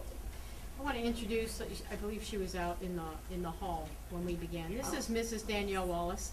She is your right hand. My right hand, absolutely. She works with me very closely in teaching and learning as a curriculum specialist, and her area is English language arts. So between the two of us, we provide the coaching for grades 7 through 12. Thank you, Dr. Holden. So project-based learning, you know, as I mentioned earlier, this is near and dear to my heart. So I feel like here at Winton Woods, we are pretty much a model for how to do project-based learning, because we started this 4 years ago with the Academy of Global Studies. And so many of the student ambassadors that you see out in the hallway are AGS students. So in that journey, we've realized a couple things. That the kind of benefits of PBL go much broader than we ever anticipated. So with project-based learning, you introduce a project to students through some type of, and I've given you kind of a script in your handout, but you introduce a project to students through something called an entry event. So let's say, for example, I want to teach about revolutions, and I'm paired with an English teacher, and the teacher's going to teach the Hunger Games. So you create this entry event, you introduce the project to the students. They then discuss it and say, okay, here are the parameters of the project. And then they very literally do what's called a know and a need to know. So here's what we know. Let's look at this entry event. We have to present to a group. We know that. We have to read the Hunger Games. We know that. And then once they do the knows, they do the need to knows. Okay, now what do we need to know to complete this project that we do not know yet? They list that. The next step is really kind of an organizational piece. We're going to be grouped, you know, however the teacher structures it. So they meet with their group, they identify roles, they determine the procedure to hold everyone accountable, and then they, throughout whatever time frame has been established, they work on the project. It's in that piece that the teacher does instruction. Sometimes it's whole group, sometimes it's individual, sometimes it's small group, but it's based on what the students identified in the need to knows. And that's how students receive their content instruction. So you could almost think about it in terms of what some businesses think about in terms of real-time delivery. It's real-time delivery. And for kids, that's meaningful, because now it's not something I learned with the teacher saying, at some point in the future, you're going to need to know this. I need to know this now. So that's kind of PBL, and then the end product is really presentation of some sort, and it can take many fashions to a real public audience. So that's PBL in a nutshell. From our experience with AGS, we have learned that it works. These kids are articulate, they're smart, they're not just smart academically, they're smart in other ways. They have a presence that I have not seen in other students. So in doing that, we realized this is something that all kids need. So we tried to push that out to the regular high school last year, kind of a test year. Everybody's going to do some project-based learning. We've had some interest from teachers at all grade levels. I mean, I did a little stint as principal last year for the end of the year at Primary North, and I had some kindergarten teachers say, hey, I really want to do this with my kids. It will look completely different, but it's still project-based learning. So that's very important here at the high school. The middle school is really beginning to jump on board, but I want you to be aware that this is a push as an instructional method that's going to go K-12 in Winton Woods. Do I have a quick? Yes. I'm sorry. I'll click for you. Thank you. So I believe the next slide, again, okay, is about the International Study Schools Network. So everything I told you about project-based learning is connected to this as well. So think back to when we started AGS, we partnered with two groups, New Tech and the ISSN. So last year at the high school, we thought we're going to have the whole high school not only dip their fingers and toes into project-based learning, we're going to make the whole campus an ISSN site. So why? Well, we saw what it did with AGS. What's good for them is good for all. You know, if this is good instruction, if this is a good experience, every student ought to have the opportunity to experience some of that. So what the ISSN does is it provides what I call the meat to the technology that lives in AGS. So it's a global framework. And it's really very simple at its core. And there are 4 tenets.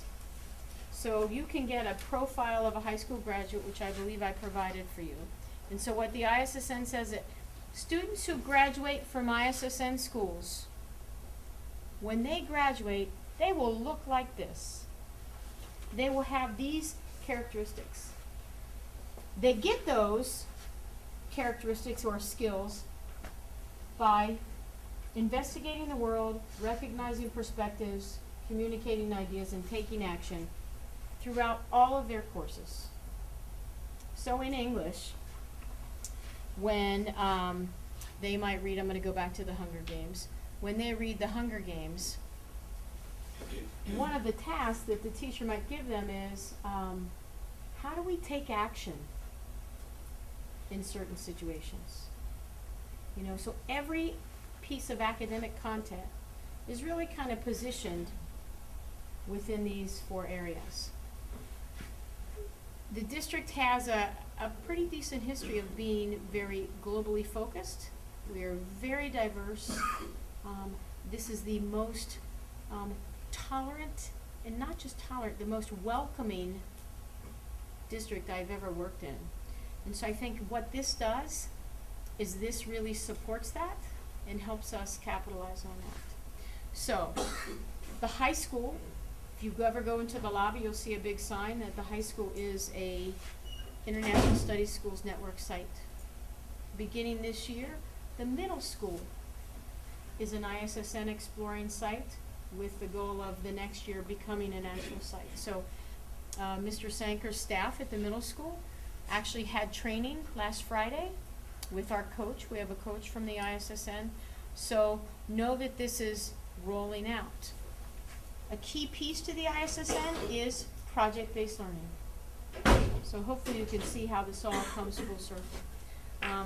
Not kind of everything you do is project-based learning, but a real focus on getting students engaged in their academic content. Okay, I want to make sure that you see this because all of the work with the ISSN is connected to this. And so these are 4 keys to college and career readiness. There's a name, a gentleman by the name of David Conley. He's pretty much a national expert on how do we make kids college and career ready. He's written many books. The most, I think, spoken about is Redefining College Readiness. But he says there are 4 things that if kids have these, in these buckets, if you will, they'll be successful. So there's the thinking piece, the cognitive piece. There's the know. So, you know, attitudes toward learning, structure of knowledge, problem formulation, communication, ownership of learning. How do I stay organized? How do I structure my study time? How do I take notes? Those are those first 3. Think, know, act. The 4th, go, is really all about college. Do I know what a bursar is? Do I know how to pay attention to when my tuition is due? Do I know how to even understand my financial aid?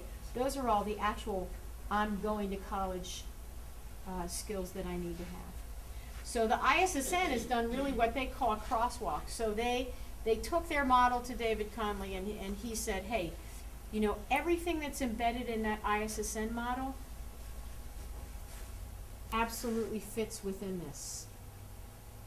So that we know when we instruct kids this way, when we provide them this foundation, we are filling these buckets for them.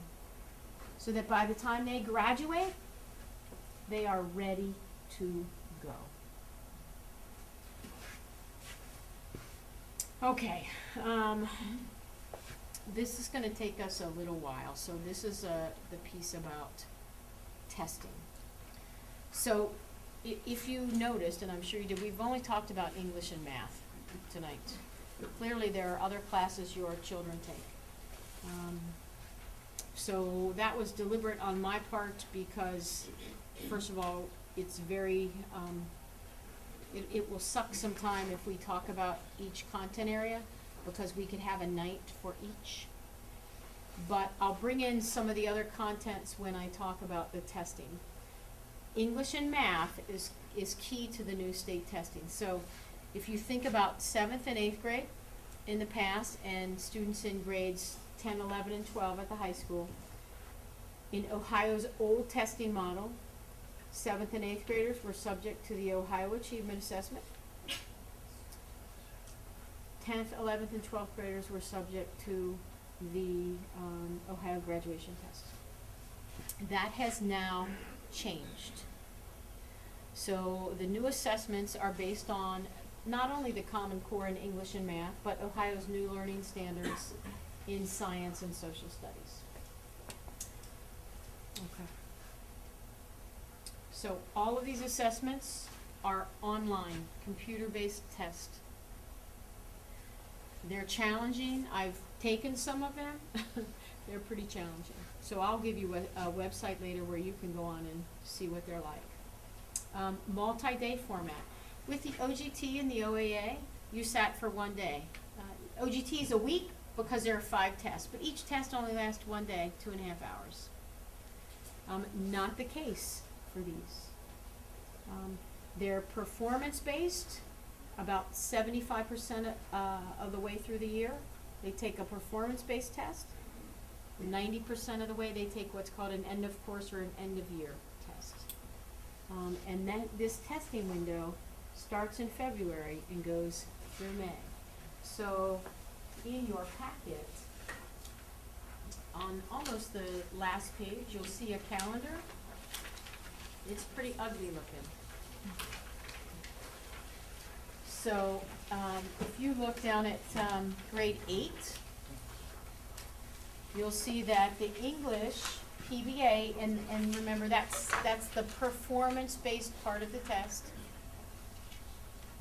has 3 sittings. So for that performance-based assessment for 8th grade English, students sit 3 days, roughly about an hour each day.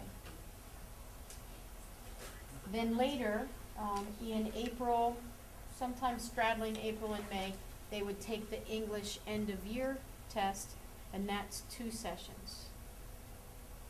So you can see just with the computer aspect, the online aspect, the multi-day aspect,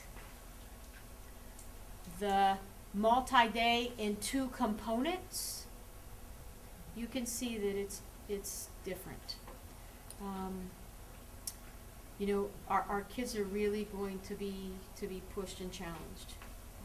I know our kids, they are quite capable. So now what we have to do is figure out what are we going to do in the classroom to support their success on these tests.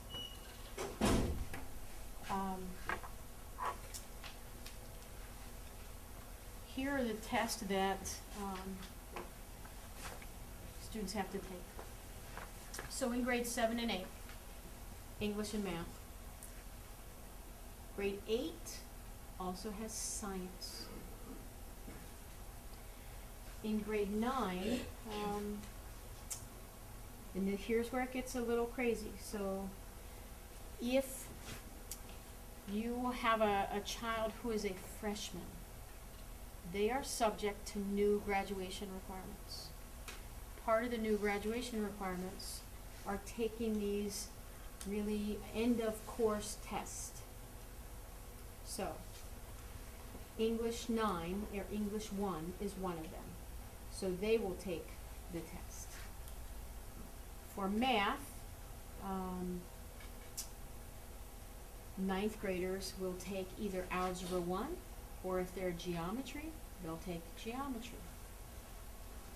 There is a science test at grade 9, physical science. 9th graders will take that. So remember I said the old tests were the OAA and the new tests were the and the OGT at the high school. So the OAA is no longer except for 3rd grade reading guarantee. OGT still exists because we have to phase it out.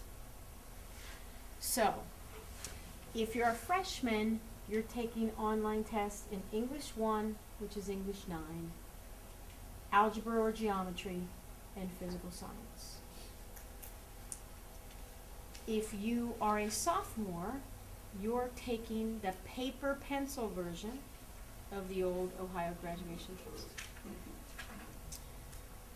Now, if you are, and this is, you know, information changes from the state almost on an hourly basis. So here's what I know right now about an additional test for high school students. If you are in American history and or government, you also have to take a test. So that means all of our sophomores take American history. So that means they have to take the OGT in social studies and this new test in American history, even though they aren't subject to the new graduation requirements. So eyes glaze over because that's how I feel. It's crazy. We're going to have another session solely on assessments in January, but I want to make you aware of this just so no one is caught off guard. These tests have serious implications for our students, particularly at the high school level. And this is why. Here are the new graduation requirements. This is all the same. Okay, the actual credits students have to earn. That is the same. No change there. Additional requirements, economics and financial literacy instruction. You know, we're in maybe our 2nd or 3rd year of that. That's really not a change. Fine arts, students have to take 2 semesters between grades 7 and 12.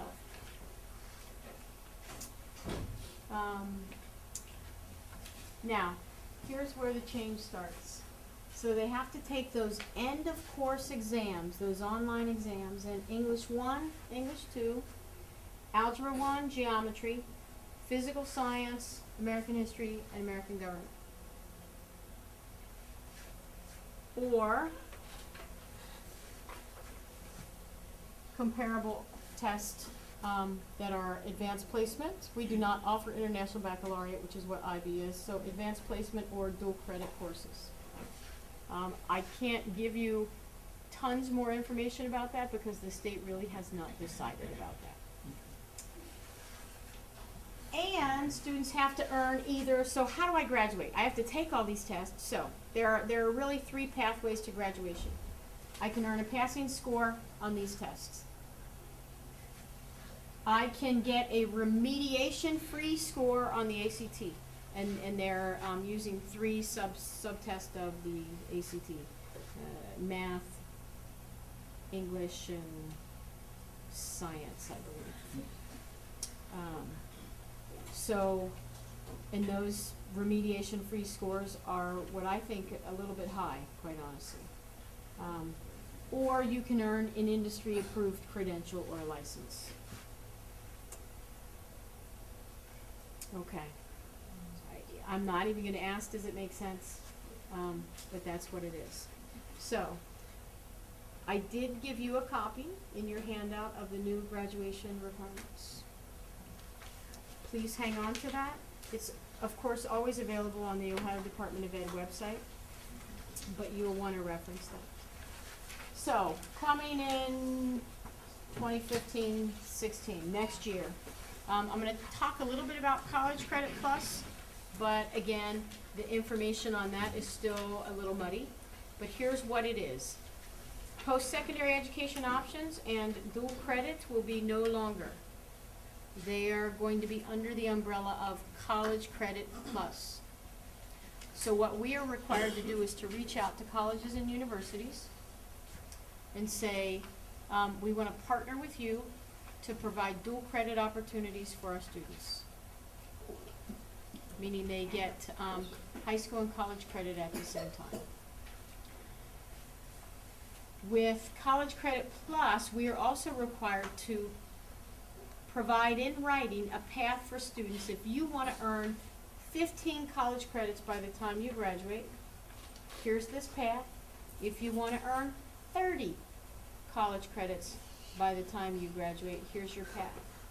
The important thing, parents, for you to know is that this is at no cost to you. So the post-secondary, as it is in place this year, will not be that way next year. Nope. Kids will still be able to get college credit, but the state is eliminating. It's kind of combining post-secondary and dual credit into College Credit Plus.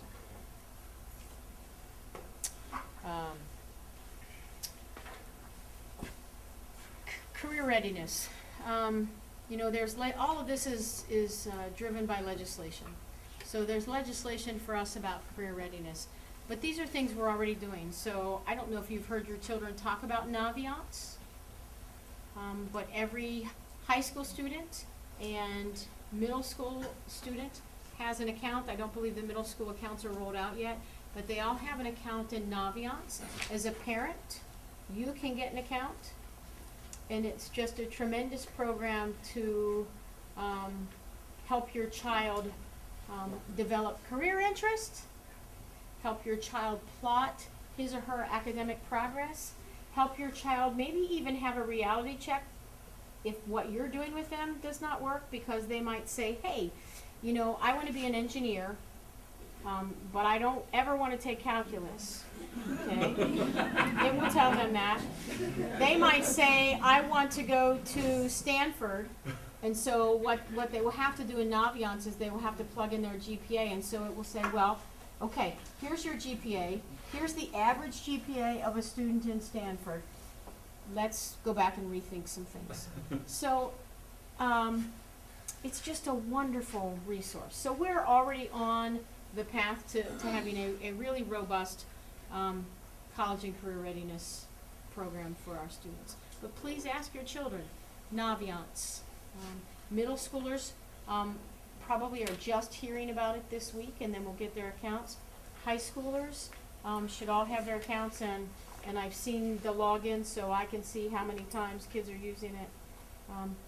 Great resource. Yes, ma'am. Can you be a little bit more specific about College Credit Plus? Because I don't know what a parent can do to help you in that avenue. I can't because I don't have the information from the state yet, but I can tell you that we would do it anyway, but we'll be required by law to have meetings.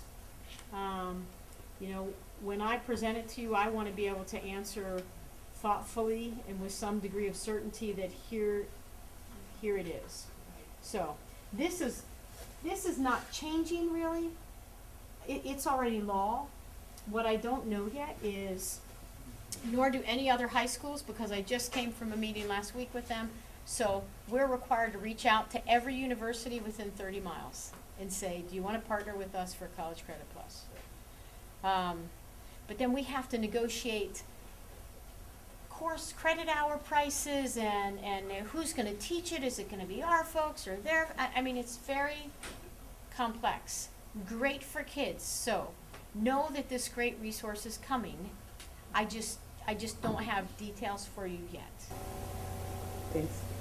And for children that are participating in post-secondary this year as juniors, will there be like a transition to help them make sure that they don't miss the boat on whatever the changes are?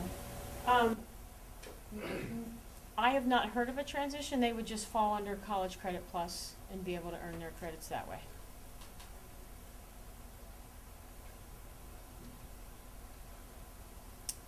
Other questions?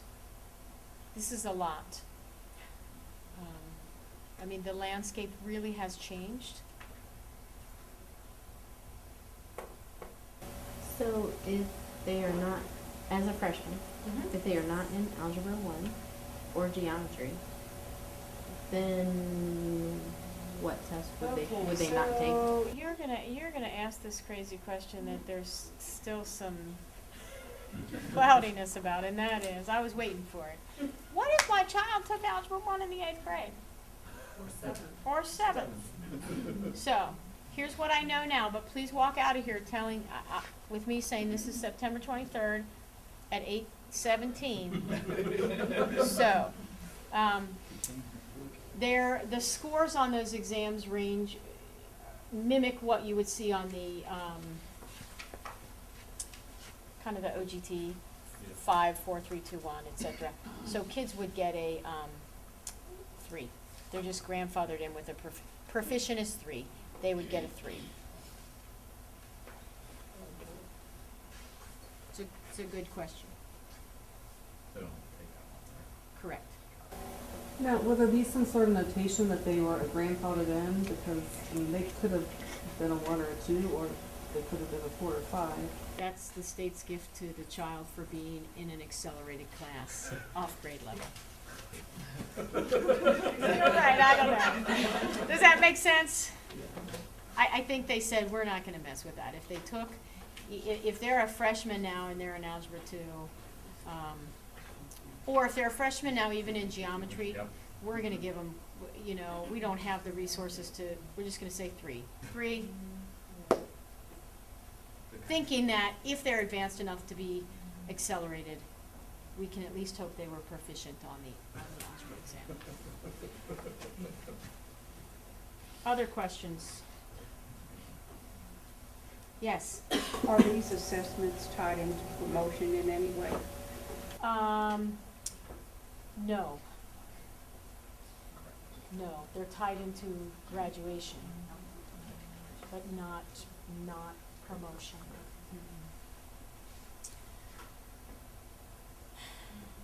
You know, yes. Do you have a website we can go to and refresh our memories? I mean, we can put, I don't mind putting this presentation up on the website. If you want, I mean, I've tried to provide some websites. I am gonna give you one, but I've tried to provide some websites inside the front cover. One of which is the Ohio Department of Education. I will just tell you, very difficult to navigate and hard to find what you want, but have at it. If you think you're looking for something and can't find it, call me, email me, call Mrs. Wallace or Mrs. Stiles. I think our cards are over on the table. But let me give you, I'm going to give you the PARC, which is the Partnership for the Assessment of Readiness for College and Careers. They design the English and math test. I'm going to give you their website because you can go on and do practice tests. and you will be able to see just the level of challenge involved in the test. So it's www.parcconline,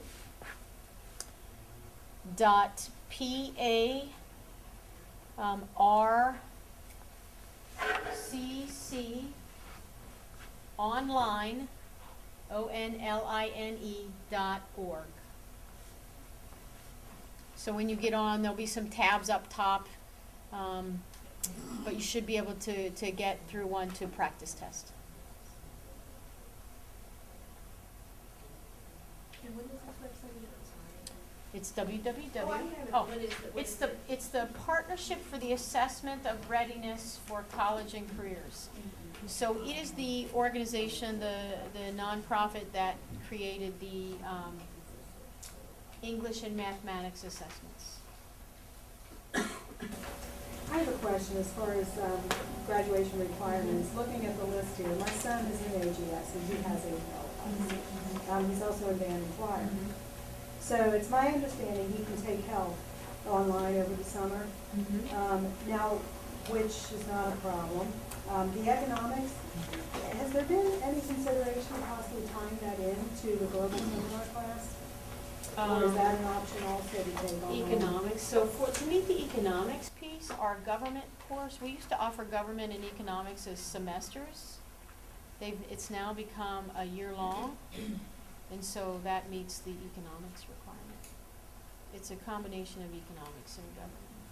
Okay, so he's okay with that then? He's okay with that. Okay, all right, I thought that was something he would have to take outside also. Is it possible to take a language, he's in third year Spanish, to take that online during the summer? We're just trying to figure out a way without him having to drop band or choir Right. to have Right. We, options. you know, we've discussed opening up our summer opportunities.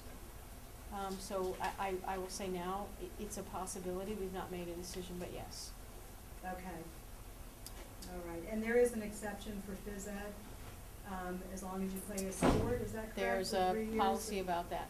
Correct. Same sport for 3 Correct. years, okay, all right, then he's good there, okay. So we'll have more information about the. About the possibilities online of in the summer. online in the summer. Okay, well, I know it's late. I appreciate your time and attention. Expect to hear about more meetings, particularly the assessment meeting. We have some sessions on college and career readiness. And this is also in your packet, but specifically an assessment session in January to talk very specifically about the test. So, thank you. Thank you.